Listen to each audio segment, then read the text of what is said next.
Hey, it is Elika here, and I can't believe it's been more than a year since I returned from my 6 months around South America. It really feels like yesterday, but since that time, the most popular questions that people ask me here in YouTube comments and Instagram DMs are about safety. So although I usually comment on safety matters in my specific videos, I felt like it's a good time to kind of summarize it all and give you the best tips on how to stay safe in South America.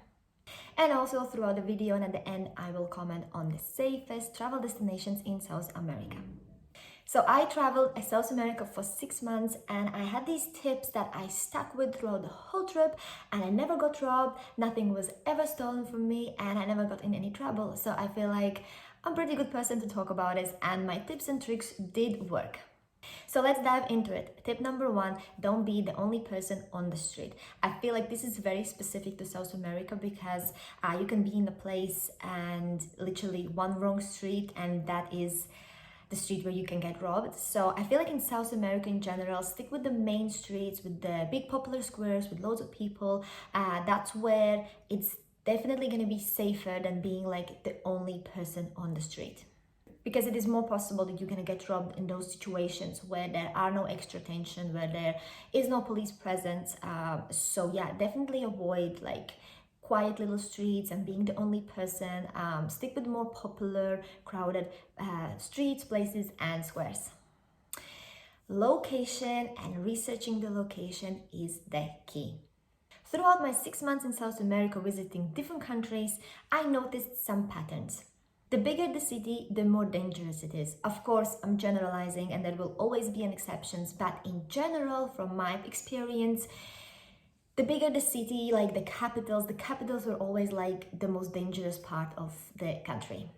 But also the bigger the city, the more different areas there are. And there are a lot of wonderful South American capital cities that have like developed these wonderful neighborhoods that are safer, more modern, basically better to stay at as a tourist, because you can always go and explore the other areas, but basing yourself in those modern, more safer areas is a really good idea.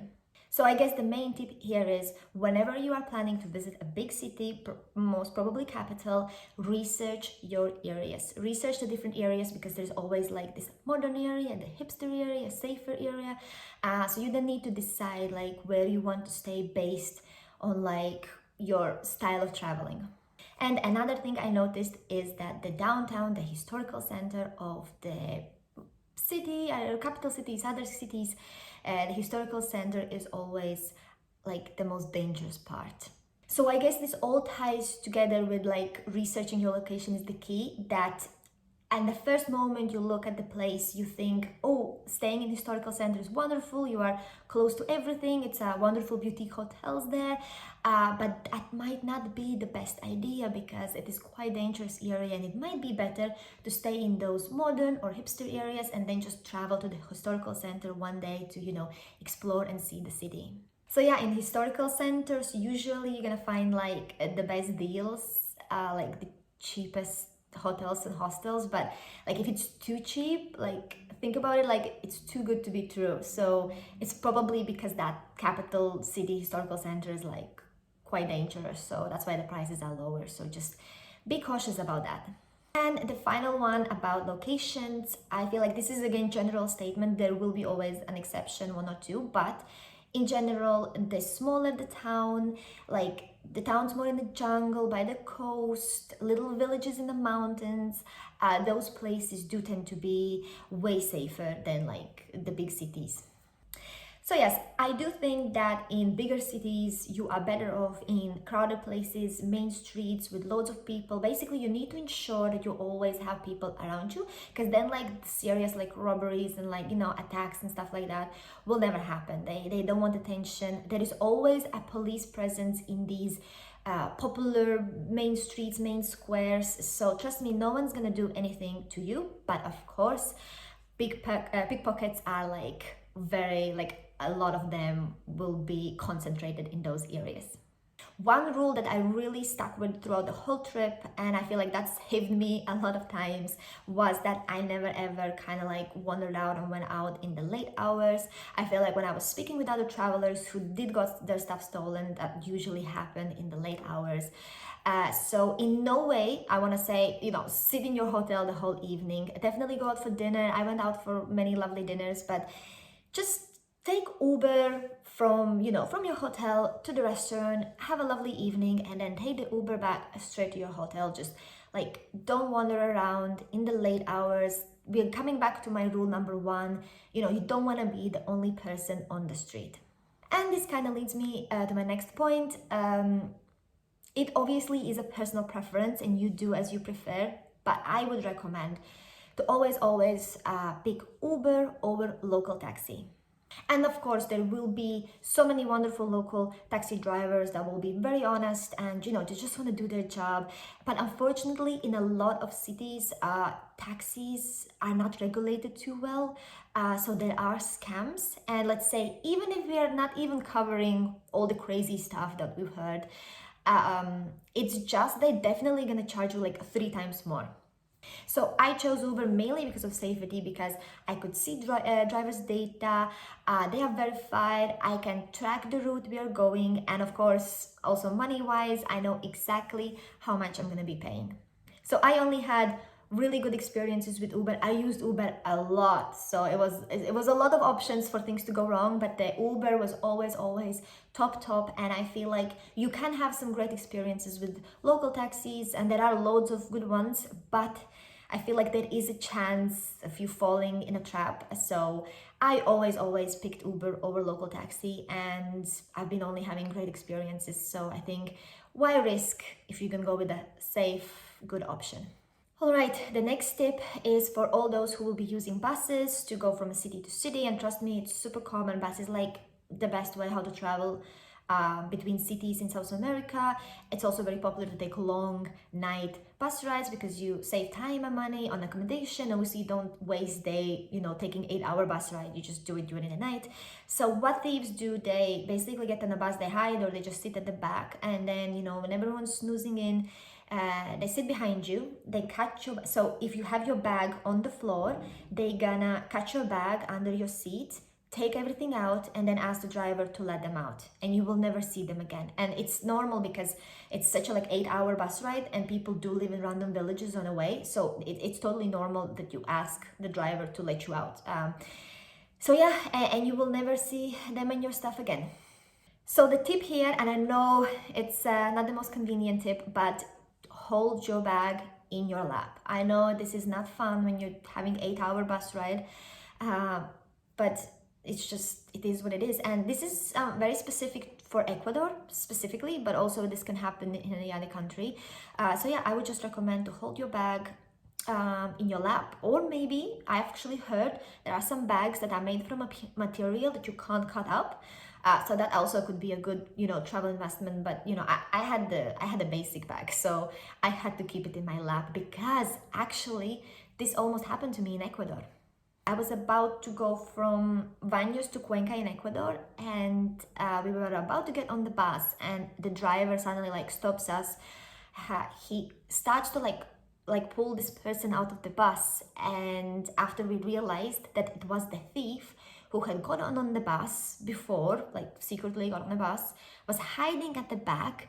So if the driver wouldn't have noticed him or wouldn't have checked the bus, that thief would have been on the bus, and he probably would have been cutting some bags up and getting out. So I was literally so close of being in that situation. So I'm very, very, very grateful for the driver who was so vigilant and checked the bus and made sure there are no thieves. And yeah, I was the whole ride, I was just carrying, holding my bag so strong, and I was just being super paranoid. But yeah, this close. Okay, the next tip is also based on my experience, but it's actually super, super common. And this is probably should be one of the main rules to follow, is to watch out from thieves on the motorbikes. So a very common way is going to be that 2 guys on the bike, one drives super fast, make sure they go as close to you as possible, and the other guy basically reaching and grabbing your bag. So yeah, this actually almost happened to me in Colombia on my second week. I had like this little bag, and trust me, I never wore that bag again. I was going to have a dinner with my boyfriend, and we were like on the road about to cross because there was no traffic light. So we were like on the road trying, to cross. And from nowhere, suddenly the bike appears, and all I could see is this guy's hand reaching for my bag. And I'm so grateful my boyfriend reacted, and he literally just like pushed me back. And I was back, and I could just see these drivers, like not drivers, but the guy behind, just like reaching for my bag. And like it was just like, it was like a 1 second thing, but it felt like 5 minutes, like slow-mo. It was scary, but everything ended well. He couldn't reach for my bag because obviously my boyfriend pushed me back, so there was like a space between us. But this is a super common thing to experience in South America. So the tip here, I guess, is like if you hear suddenly a bike, approaching, a bike fastly approaching, they are probably coming after you. So hold your belongings, don't wait at like the edge of the road, like always stand a bit, more on the sidewalk, because I feel like we all have the tendency to like stand at the traffic light, and like when the green turns we go, but just keep that meter back. Stay more on the sidewalk. And if you hear suddenly bikes, like sudden fast bike approaching, then definitely step back and hold your belongings. So the next few tips will be quite obvious, but I think it's good to revisit them. So always wear your backpack on the back properly, or in front, never like on one shoulder, because that's when they can just like grab it and run. And don't be embarrassed to wear your bag in front. Trust me, even locals do it. And of course, always make sure all the zips are closed. Just get in the habit of double checking your bag. And I would recommend carrying some little bit of cash in your pockets, because if you want to buy some water or some snacks, then you don't have to like take out your wallet, and you can just just have some coins in your pocket for the little bits. But of course, you will be taking out your phone and camera to take pictures. So when you do, just hold on tight onto your phone and camera, because one of the most common ways how to steal things are just literally grabbing them off your hands while you're taking pictures, and then just like run away, because trust me, they know the little streets, they can disappear very quickly. And as I said, I think all the above are so obvious, and I'm sure all of you are following these steps, but I feel like it's so easy to get carried away when you are sightseeing. And for example, in Europe, I would leave my phone in a cafe on the table. Like I wouldn't think twice. So I think we have some habits, and when we get out there in South America, we're sightseeing, like you keep forgetting about the bag. It's so easy just to put it on the shoulder, but like I feel like once you first arrive, just get in a habit of all the time double checking all these little things, and then it's just gonna become like a habit for you. Because I feel like I was so intense the first week or two. Like Colombia was my first country, and the first 2 weeks I was just like constantly thinking like, is my bag okay? Like, is everything closed? Do I have like my phone and wallet like in a deep pocket and stuff like that? And then after a week or two, I just got in a habit of like automatically always double checking the bag. If it's more crowded, put my bag in front, like just getting in these little habits. And then after like 2 weeks, I started to relax a bit and just enjoy myself more, because you just get in these good habits of like checking these little things twice. Another habit to not take with you to South America is to like take your wallet full of all your stuff and documents and money when you go out sightseeing. I travel with like a little travel wallet where I literally just put a bit of cash for lunch and one card, because I always can block the card. And I leave the rest in the hotel, because really don't get in a habit of taking all your stuff with you when sightseeing. Definitely don't take passport, ID with you when sightseeing, because you might be thinking, oh, I might need them to get in some sites. No, not at all. In South America, no one ever will ask you a passport or ID, like, or any kind of identification document to get into some sites. That's just not a thing. If anyone ever is asking you for passport or ID, then it's probably a scam. So definitely never ever give your passport or ID away. I mean, they might ask it to you in the hotel, but that's just literally on arrival, 2 minutes, you take the passport back, end of the story. So hopefully you follow all these tips and you're not in the situation, but I feel like having a good backup plan is a great idea. So I would recommend having an extra phone with you. I had an extra phone and I actually used it not because my phone got stolen, but because actually I dropped my phone and it like crashed. Like no one could fix it. So actually I was grateful I had the extra phone to replace my phone. But yeah, I think when I went to South America, and after when I was doing my backpacking, like packing videos, I always said, pack with the idea that all can get lost and stolen. And I feel like the same, you have to go to South America. You have to go with approach that, look, my bag can get stolen. So follow all these tips, carry only a little bit of cash, just follow the tips we've discussed, and do have an extra phone, like your old phone, have it with you on the trip, because then you will be able to access quickly your bank, block your cards, get in touch with anyone you need to get in touch with, and of course you're gonna have phone for the rest of your trip. So let's dive into the safest travel destinations in South America.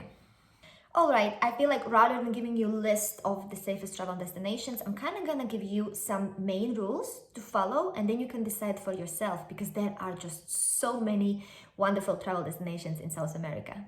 I think the first main rule would be that all the main famous big sites like Machu Picchu in Peru, Galapagos Islands in Ecuador, Salt Desert in Bolivia, those kind of massive, epic nature wonders and world wonders, and just like these incredible sites that you've been hearing about that are based in South America, those ones are totally fine to travel to, because they are like super done and made and prepared for tourists. And then the other big rule would be, as I mentioned, the bigger the cities or the capitals, the more dangerous they are. So in general, traveling to little cute towns and villages, more in the jungle, more in like mountains, will definitely be much safer and calmer option. So for example, like Salento in Colombia, Arequipa in Peru, and Baños in Ecuador. And for the big cities, as I said, the key is to research the areas. So I have a lot of resources on my blog. I have, a travel guide for each big city, and I always have a section in there about like the best areas to stay at, the best, the safest places. And so if you are planning a trip to some specific location, make sure to check out my blog, and I'm sure I have some information on that in there. And the links for all those will be in the description.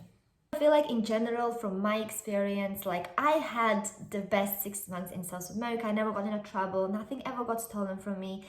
I feel like I am a very cautious traveler. I realized that. I didn't think I am, and then I went and I came back and I was writing all these tips and blogs, and I was just like, whoa, I am a very cautious traveler. Actually, all the tips that I just gave you, I was following them every day. But they did keep me safe. I never got robbed, nothing was ever stolen from me.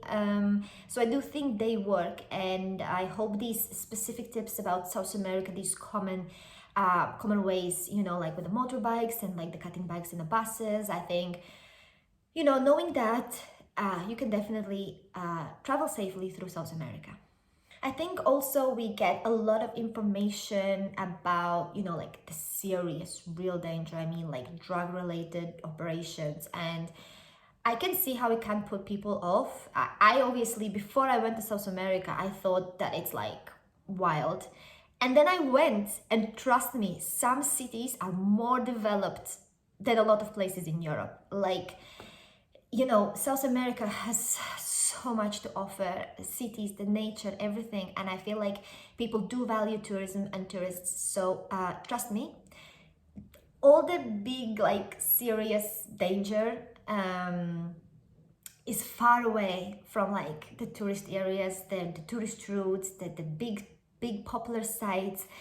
All that happens like far away in the jungle, where there are no roads, obviously, for a reason. So I feel like that fear of like that serious danger, I mean, like we've heard of like kidnapping and all that, like that doesn't really affect tourists, in a sense that, if you're gonna stick with your tourist routes, sites, hotels, like if you're not gonna purposely search for trouble, like the trouble is not gonna find you.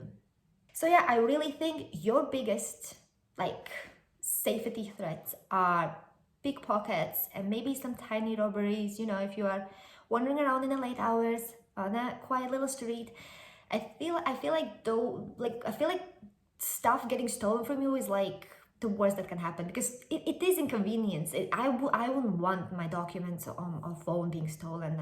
It would ruin my trip. So I feel like all these tips are mainly to protect you from pickpockets. But one thing that I can think of that you might want to keep your eyes, your eyes open and ears open are like if you're traveling and you know the dates when you're traveling, double check like the protests and like what's going on, because I feel like people in South America, they know how to protest. Like they go all in, like they go 110%. Like buses, airports, well, airports maybe not, but like buses and any kind of, like logistics are gonna be like blocked. Like roads gonna be blocked, buses not gonna go. Like you can get stuck in some city and town. So I feel like that for me would be like the second biggest threat, in a sense that if there are some wild protests going on in the country, you will gonna get pulled into it, and obviously that can like ruin a bit your travel plans and just getting back home, in case you have to go back for work or whatever. So I feel like that would be the main thing I would be checking before I go to any South American country. I would be checking like the general situation and seeing if like any protests might come up.